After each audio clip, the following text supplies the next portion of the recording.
But no matter how serious the situation is, the problem of the scholarly focus on Sufism is that it seems to me they ignore this kind of point. They don't want to get involved in this kind of stuff. As they say that like we are just outside, we are not gonna involve in that case. So they just focus on kind of decline of Sufism. Sufism gonna be moribund, gonna die out because they argument on the basis of two theory, which is very important to understand Gülen Sufism. First of all, the Weberian rationalization is what we call, and second, Durkheimian functionalism, sorry for my English. And the Weberian rationalization means the more people be rationalized, they will be far away from religion, any kind of religion. On the basis of then, the Durkheim functionalism, what religion offered in the past to the people, that schools, medical systems, these kind of social services gonna be offered by government itself or civil movement itself. But as we know, and as we see, the Gülen Sufism also function at this function too. This is why Gülen Sufism appealed to the contemporary world, why his movement on the basis of, that's what my argument, on the basis of Sufism can be successful so far. And in any case, whether they focus on the ambiguity of the definition of Sufism or not, it is not such an important to me than to note as I told you, the dynamic nature of Sufism, which means always changing within or corresponding to the given context.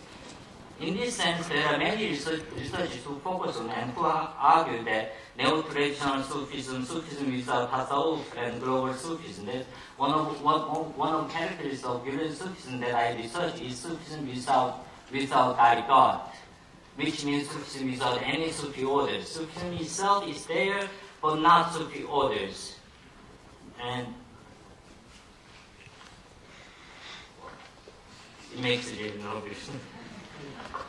Okay, how Gülen Sufism plays role in Gülen's life and thought. Let me just shortly mention. In his lifestyle, we may see that, as you know, the Turkish people, the action insan, the concept of action, which means a man of action, which means it is very interesting. I did some field research on the Gülen Sufism that I went to the Kokon where he lives, and I was fortunate to interview one of the people there, and I asked them, why do you like the Mr. Gülen? And he said to me, his action is just like what he taught to us. That's like once he taught them the little slave or something like that, then he did actually by himself, and he does. That's why he likes.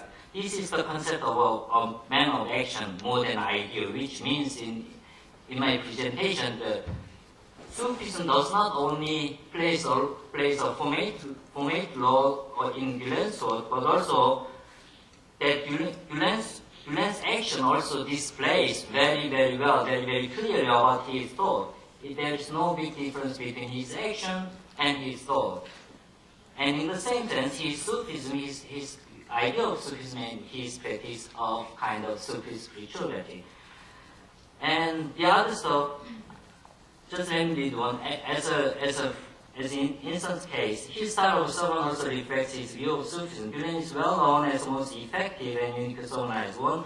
One who listens and understands Gülen's Turkish sermon can easily realize that his speech does not only excite his intellect, but also spirit and emotion. Indeed, it is not difficult at all to find many audience at his speech keep weeping and crying. It's very interesting.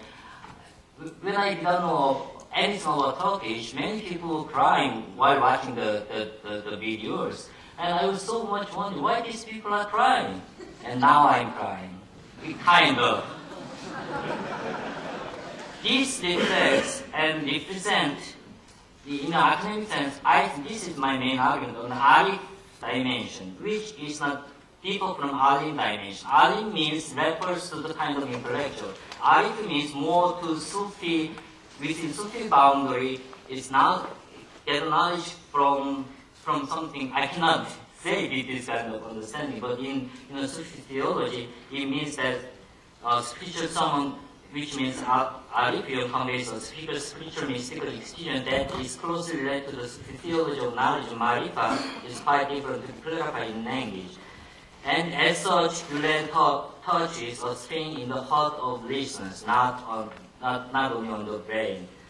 And second is that I want to point out his works on Sufism. Like here, you see. Now I'm trying to advertise this book. This key concept in the practice of Sufism, which my research most on the basis of, it says key concept. It doesn't only explain the key concept of Sufism, but also it includes the other dimensions like heart, which gives you very fundamental discipline of Sufism, Gülen Sufism. And on this book, I would like to point out on 4 characteristics of Sufism. And since I have no time, you may refer to the book. And in my understanding, his Sufism is, as I told you, totally Islamic Sufism. It's not non-Islamic Sufism, totally on the boundary of Islamic Sufism. That's what he said, what it clearly states. Sufism does not contradict any of Islam ways based on the Quran and Sunnah. In fact, as the case with other religious science, its source is the Quran and the Sunnah, the very first page of this book.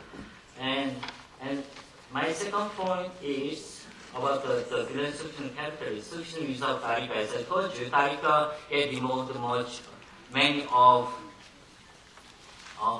they showed many of increasing problems. For instance, for instance, that they put their spiritual leader over the Prophet Muhammad Sallallahu Alaihi Wasallam. This is problematic. This is one of the reasons why I think Gülen Sufism should be understood. Sufism without tariqah. And third point is, his Sufism is active and sober Sufism. It's not drug manifestation at all, but sober, very. Please don't forget to refer to my book. If you have any question, you can feel free to send me an email. Thank you very much.